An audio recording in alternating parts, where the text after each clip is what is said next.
Hi, John. We'll go over the TrackMan data first and sort of where you were at the start of the session. So I got you just to hit, 5 shots to start off with, and I've just put the club head speed on the left-hand side here. So um, this was sort of an average of what you were getting. This is a typical shot. So generally, you did it quite straight.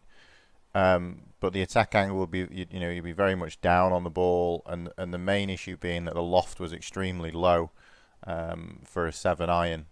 Um, so, the two main things here really is we need to get the loft up to actually get the carry distance up. With your club head speed that hovered around sort of 49, 46, 45 miles an hour. Um, Having 12 degrees of dynamic loft, which is the amount of loft that's on the club as you hit the ball at impact, is just way too low. So if we basically just go, I'll just shoot straight forward towards the end of the lesson. So obviously we only did half an hour.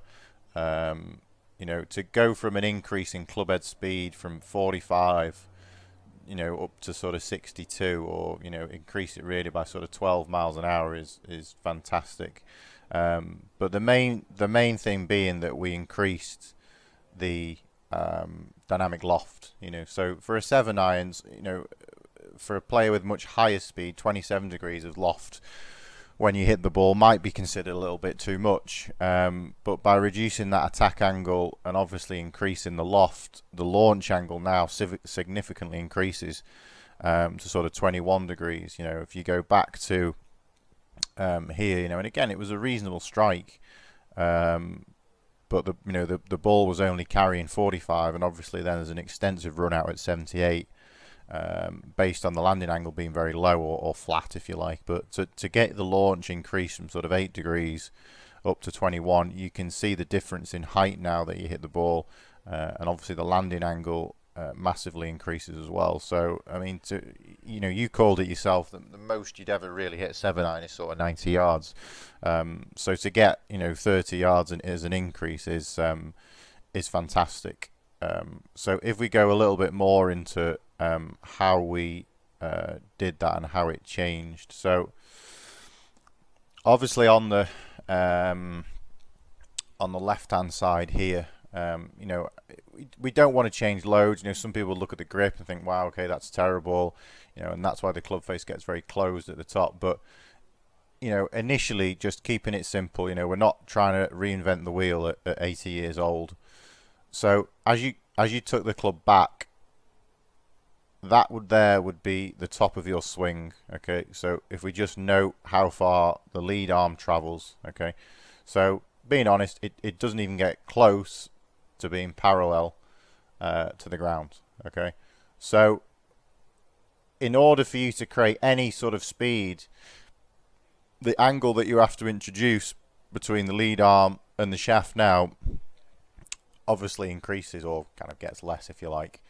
So you're effectively using a lot of wrist set to create distance away from the ball with the club head, which in turn creates the problem now that if you don't let if you don't let that angle out, you're going to get a lot of sort of shaft lean, and you could use the term handle dragging at impact now, and you're going to get a lot of shaft lean, and ultimately now this what leads to the loft being considerably low at impact. You saw on the first one. So this was actually this swing here at 12 degrees. So again, the path and face is nice, so the ball does go straight, but obviously hitting that much down and that level of loft, it's going to cause you big problems.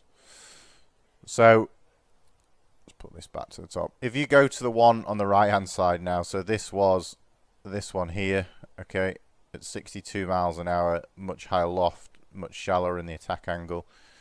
Face and path still pretty good. I mean, the face is a tiny bit closed, which is why it's gone a little bit to the left. But this is 100% better than what it was. So rather than you simply feeling, you sort of knew that you had to create more, a longer swing, let's say, but how you were trying to do it, you were making it hard for yourself. So what I got you to feel here now is the, belt buckle here, if you like, could fing away from the ball. We said that we didn't mind the left heel coming off the ground. So you can now see, because you've sort of released these hips. So if you look at this area versus this area now, so by initially releasing the hips, it allows you to release the rib cage, if you like.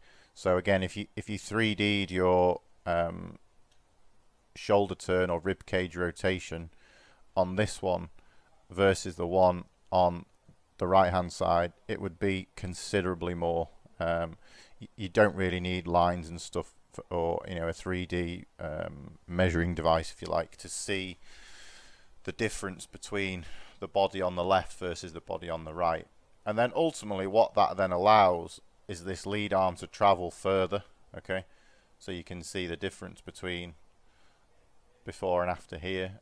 And then again, obviously, in terms of how far that club head travels, it is now obviously much higher and much further round on that arc. So that's what enables you now to swing the club consistently, sort of 12 to 15 miles an hour quicker. And by all means, this is not the finished article, but at 80 years old, when you state you want a little bit more distance to achieve, consistently 30 yards further on one lesson or 1/2 hour lesson, it's more than really good.